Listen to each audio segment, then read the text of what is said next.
Friends, Radhe Radhe. तो आज मैं बताती हूँ आपको पोटक्स ब्लाउज में पोटक्स कैसे लगाते हैं। मेरा मतलब है कि मशीन से कैसे लगाते हैं अस्तर वाले ब्लाउज में। तो चलिए पहले हम इसको कटिंग करके सही से कर लेते हैं। उसके बाद हम इस वाले भाग को पकड़ेंगे, सबसे नीचे वाले को, और इसमें आधा इंच की टक्स लगाएंगे। ठीक है, इसको डबल कर लेते हैं। उसके बाद हम इसको काटेंगे नहीं और दूसरा भाग लेंगे और उसको भी सेट करके कटिंग करके थोड़ा, और उसके बाद हम नीचे वाली प्लेटें ऐसे दोनों हाथों से पकड़ेंगे और फिर इसको भी हम लगा देंगे। तो अब इसके बाद हम इसको काटेंगे पीछे वाली को, और इसके पास वाली को जो हुक लगाते हैं उस साइड की टक्स लगाएंगे। इसको कम लगाते हैं और दोनों में लगा लूँगी। इस तरीके से मैं इस तरीके से लगाती हूँ कि एक में लगा के पीछे हटा देती हूँ कपड़े को, फिर दूसरी कपड़े को पकड़ के लगाती हूँ, जिससे क्या है धागा सुई से बार बार नहीं निकलता।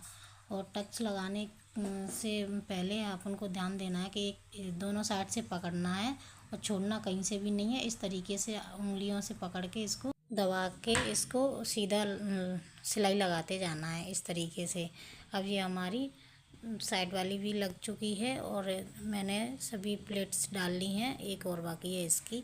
तो इसको भी हम ये देखो इस तरीके से पकड़ेंगे और सभी प्लेटों को इसी तरीके से पकड़ना है और यहाँ से पकड़ के और सिलाई लगा देनी है। इसको थोड़ा ज़्यादा सिलते हैं, थोड़ा सा इस तरीके से, ये देखिए इस तरीके से पकड़ के और इस तरीके से लगा लेनी है आपको सारी सिलाइयाँ। अब हमारी पूरी टक्स लग चुकी हैं, तो इसके बाद हम दोनों को काट लेंगे और इसको भी काट लेंगे धागे को।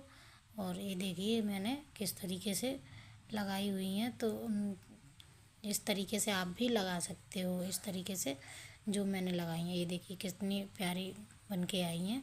इस तरीके से आना चाहिए पोटक्स में। अब हम लगाते हैं इसका ये एक बार इसको मिला के देख लेते हैं कि ये सही बैठ रही है कि नहीं बैठ रही। ये देखिए हम जब ये इक्वल रखते हैं ना इनको, तो इसमें ना जो टक्स लगाई हुई हैं वो बराबर पे आनी चाहिए, जो मतलब मिलना चाहिए एक दूसरे से। तो इस तरीके से आगे पीछे होएंगी तो फिनिशिंग सही से नहीं आती है। तो इस तरीके से आपको इन दोनों को बराबर पे लगाना चाहिए। अब हम लगाएंगे इसमें बेल्ट। तो बेल्ट हमने तैयार करके रखा था। अब बेल्ट को हम थोड़ा सा एक्स्ट्रा आगे निकाल के लगाते हैं, इससे उसकी फिनिशिंग सही आती है। अगर हम बराबर से लगाएंगे तो इसमें फिनिशिंग नहीं आएगी बिल्कुल भी। तो इस बात का ध्यान रखें कि हमें थोड़ा एक्स्ट्रा आगे निकाल के बेल्ट को लगाना है। एक बार लगा कर तो देखना मेरे तरीके से, अगर फिनिशिंग ना आए तो कहना उसके बाद। तो इस तरीके से हम पूरा बेल्ट इस तरीके से अटैच कर लेते हैं और फिर दिखाते हैं हम आपको फाइनल लुक। तो इसके बाद हम एक और सिलाई डाल लेंगे इसमें। मैं डबल सिलाई लगाती हूँ। ये देखिए इस तरीके से आता है और जो एक्स्ट्रा कपड़ा हमने निकाला था वो आगे निकल जाता है, तो उसको हम कट कर लेते हैं। कट करने के बाद मैं आपको दिखाती हूँ इस तरीके से। तो इसकी नुक नहीं बनती है, वरना नुक बन जाती है तो फिनिशिंग नहीं आती है। तो इस तरीके से आप बेल्ट लगा लेना। और ना थोड़ी सी इसमें भी नुक निकल रही है, तो आपको क्या करना, आपको थोड़ी और सिलाई लगानी है इसमें और फिर इसका लुक देखना इस तरीके से। वैसे मैं डबल सिलाई लगाती हूँ, लेकिन ये जो नुक निकल रही है ना उस पर एक्स्ट्रा सिलाई डालनी है अपन को, थोड़ी सी एक्स्ट्रा, जो पहले सिलाई लगी थी उससे आगे। तो अब देखना इसके बाद नहीं निकलेगी। ये देखिए एकदम परफेक्ट आई हुई है। तो इसी तरीके से आप भी लगा सकते हो, उसको खोलने की ज़रूरत नहीं है। आप थोड़ी सी एक्स्ट्रा सिलाई डाल लो तो उससे भी सफाई आ जाती है। तो ये छोटी छोटी बातें हैं जो कि हमारी सिलाई को और आसान बना देती हैं।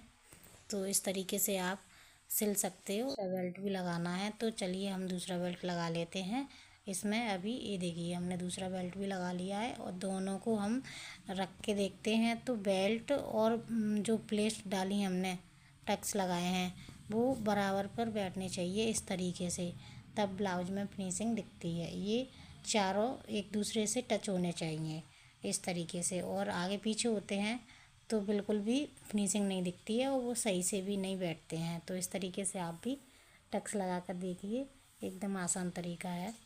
Thank you.